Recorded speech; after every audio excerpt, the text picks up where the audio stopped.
ये प्रश्न सुमन का है।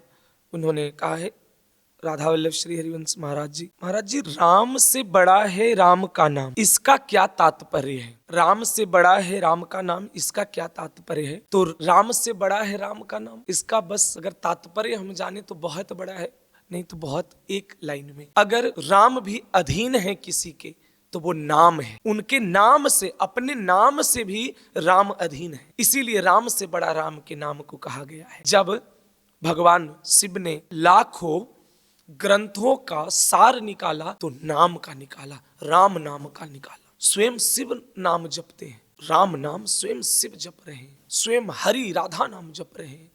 नाम की महिमा इतनी दिव्य है। राम का नाम का तात्पर्य और समझ में आता है जब समुद्र में सेतु बांधने की जब बात आई, सेतु बंधाने की, तो सेतु बांधने के लिए समुद्र जब मार्ग देना जरूरी नहीं समझा तो भगवान ने अपना कुपित रौद्र रूप दिखाया और समुद्र को सुखाने की बात करते हैं। फिर उसके बाद समुद्र उनको मार्ग देने के लिए और बताते हैं कि कैसे। तो जितने पत्थर समुद्र में जो पड़ रहे थे, जब समुद्र के सेतु बांध की जब कार्य हो रहा था, तो उसमें राम नाम लिख के सारे पत्थर को तिराया गया।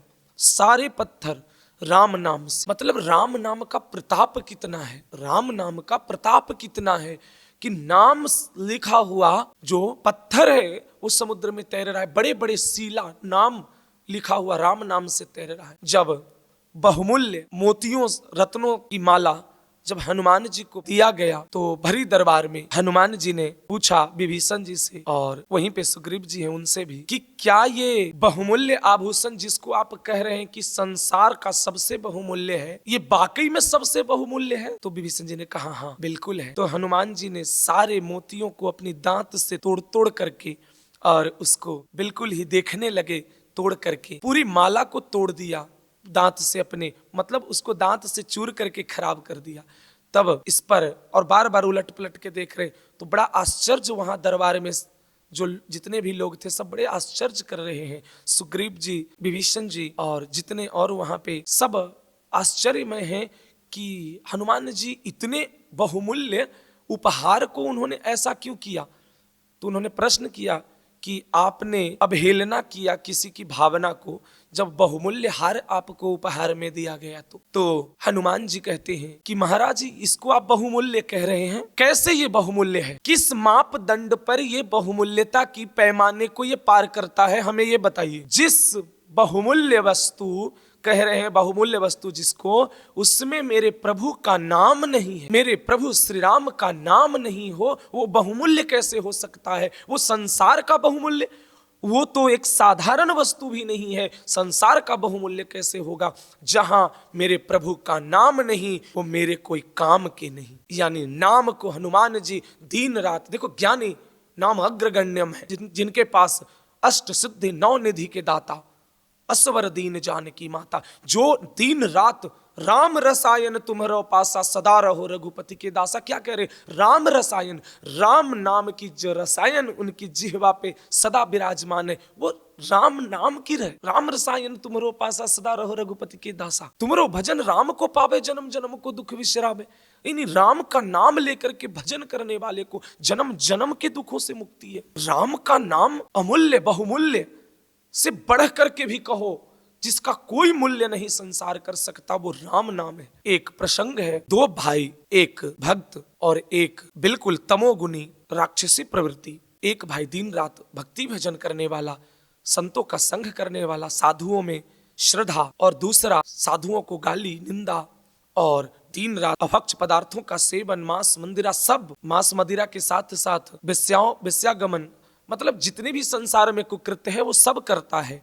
और एक भाई भजन करता है। तो जो बड़ा भाई है भजन करने वाला, उसको बहुत दुख होता है अपने भाई को देख करके। एक दिन एक महात्मा आते हैं, महात्मा को देख करके बड़ा भाई दौड़ करके साष्टांग करके उनको अपने यहाँ आसन देकर बिठाता है और कहता है कि महात्मा, आप जैसे परम ज्ञानी सिद्ध महात्मा मेरे कुटिया में पधारे हैं, आप कृपा करके, हमारे सामने एक विकट परिस्थिति है, उससे आप कृपा करके हो सके तो हमें मार्ग प्रशस्त करें उस परिस्थिति का। तो महात्मा ने पूछा कि क्या है?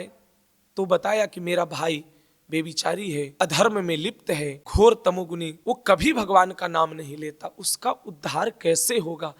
क्योंकि वो इस शरीर से संबंध है, तो हम चाहते हैं कि उसका भी उद्धार और कल्याण हो। महात्मा ने कहा ठीक है, आने दो उसको। भाई कुछ देर बाद आया, जैसे ही आया महात्मा को देखा और बड़बड़ाते हुए, गाली गलौज करते हुए वो ऊपर के कमरों में जा करके बंद कर लिया।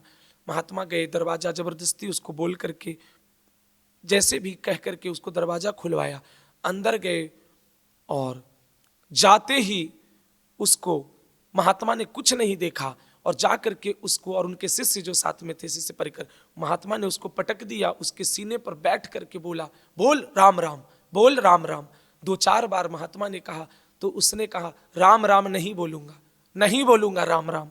तो ऐसे करके उसने 2-4 बार भगवान का नाम ले लिया। साधु ने कहा हो गया काम हमारा, बस एक बात कहता हूं, कभी भी इस नाम की जब तुमको कीमत पता चले और इस नाम की अहमियत पता चले और नाम का तुमको अगर कोई मूल्य प्रदान करे, तो इस नाम का बिना मूल्य जाने तुम इस नाम को कभी मत रखना। इस नाम का जो प्रभाव है, प्रताप है, बिना उसके जाने तुम इस नाम को कभी भी खर्च मत करना। ये कहकर के महात्मा चले गए।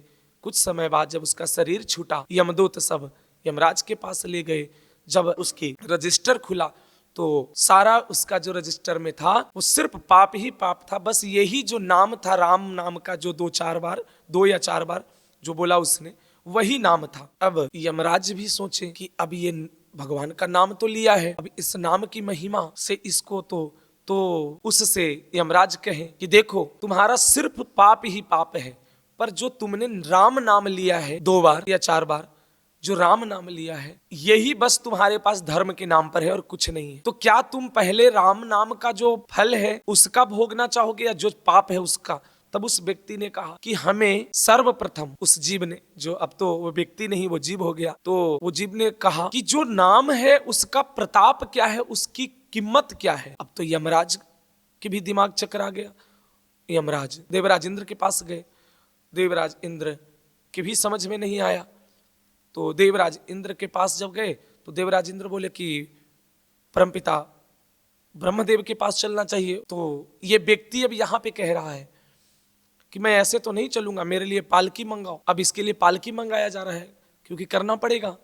वहां से पालकी पर बैठकर ये फिर जाता है ब्रह्मलोक। ब्रह्मलोक में गए, ब्रह्मा जी भी कह रहे हैं हम भी असमर्थ हैं इस नाम की महिमा को बताने में। फिर ब्रह्मा जी भी साथ हुए, कैलाश पर गए भगवान शिव के पास। भगवान शिव बोले भगवान के पास जाना पड़ेगा, सच्चिदानंद स्वरूप भगवान के पास गए। साकेत धाम, साकेतपुरी, क्योंकि राम नाम था। साकेत धाम में भगवान विराजमान। भगवान ने कहा कि क्या ऐसा हो गया कि आप सब पधारे हैं और ये पालकी में कौन दिव्य आत्मा है जो ये पालकी में बैठकर आए हैं? तो फिर सब बताई गई। तब भगवान कह रहे हैं कि आप सब जिस महिमा को जानने के लिए आए हैं वो महिमा यही है कि नाम के प्रताप से पालकी में बैठकर देवराज इंद्र के कंधे पर बैठ करके साकेत धाम तक जो जीव आ गया, यही राम नाम का महत्व है, यही राम नाम का प्रताप है। यानी कि राम नाम का प्रताप कितना बड़ा है कि देवराज इंद्र, यमराज, ब्रह्मदेव सब लेकर के उस जीव को कहाँ जा रहे हैं? भगवान के धाम जा रहे हैं। वो जीव भगवान को प्राप्त हो गए। तो भगवान के नाम कितना दुर्लभ है, अति दुर्लभ है। तो राम का नाम का तात्पर्य है कि राम का नाम सबसे बड़ा है, राम से बड़ा। कहा जाता है कि अगर इष्ट भी सामने खड़े हों तो भगवान का नाम नहीं छूटना चाहिए जिह्वा पर से, भगवान का नाम चलते रहना चाहिए, क्योंकि नाम से नामी खींच के आ रहा है। अगर हमारे पास नाम नहीं हो तो नामी को कैसे हम अपने पास ला सकते हैं? हमारे पास सबसे उत्तम साधन अगर कोई है तो नाम ही तो है। तो नाम बड़ा हो गया, नामी से बड़ा नाम हो गया।